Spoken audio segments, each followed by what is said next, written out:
আসসালামু আলাইকুম বন্ধুরা, আশা করি তোমরা সকলেই ভালো আছো।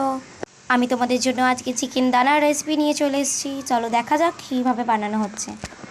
প্রথমেই ধুয়ে রাখা চিকেনে পাতিলেবুর রস নিচড়ে দিলাম, তার উপরে আদা বাটা, রসুন বাটা পুরো পেস্ট, তোমরা তোমাদের মতো আন্দাজ করে দিতে পারো।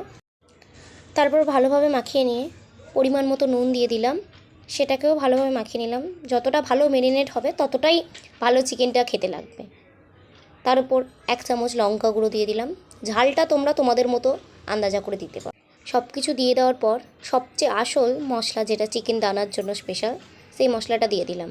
এই মশলাটা এই চিকেনের স্বাদটা দ্বিগুণ করে তোলে। তারপর সব কিছুকে ভালোভাবে মাখিয়ে নিলাম।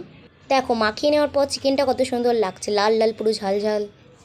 এবার এটাকে আমরা কিছুক্ষণের জন্য ফ্রিজের মধ্যে রেখে দেব, যাতে মাখানোটা পুরো সেট হয়ে যায়। ফ্রিজে রাখার পর আবারও বার করে নেওয়ার সময় একবার মাখিয়ে নিতে হবে।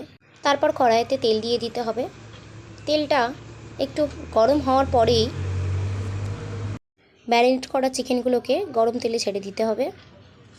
তারপর কিছুক্ষণ ওলট পালট করে নাড়াচাড়া করে নেওয়ার পরেই আমাদের চিকেন ফ্রাই, চিকেন দানা রেডি হয়ে যাবে। কিছুক্ষণ একটু লাল মতো হতে দিতে হবে, কারণ ভাজা ভাজা হলেই জিনিসটা ভালো লাগবে, নরম থাকলে কাঁচা কাঁচা রয়ে যাবে। তো ভালোভাবে ওলট পালট করে নেবে প্রথমেই।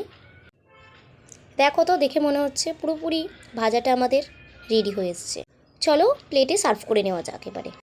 এই চিকেন রেসিপিটা আমাদের বাড়ির সবারই প্রিয়, তোমরাও একদিন বানিয়ে দেখতে পারো, খুবই ভালো খেতে হয়। ওই চিকেন দানা মশলাটা দেওয়ার জন্য এর স্বাদটা আরও সুন্দর হয়ে ওঠে। বাড়িতে কুটুম এলে তোমরা সহজেই এই রেসিপিটা বানিয়ে নিতে পারো। আশা করি তোমাদের সকলকেই ভিডিওটা ভালো লেগেছে। আর যদি ভিডিওটা ভালো লাগে তাহলে কি করতে হবে? লাইক, কমেন্ট, শেয়ার করবে আর সাবস্ক্রাইবটা করে রাখবে।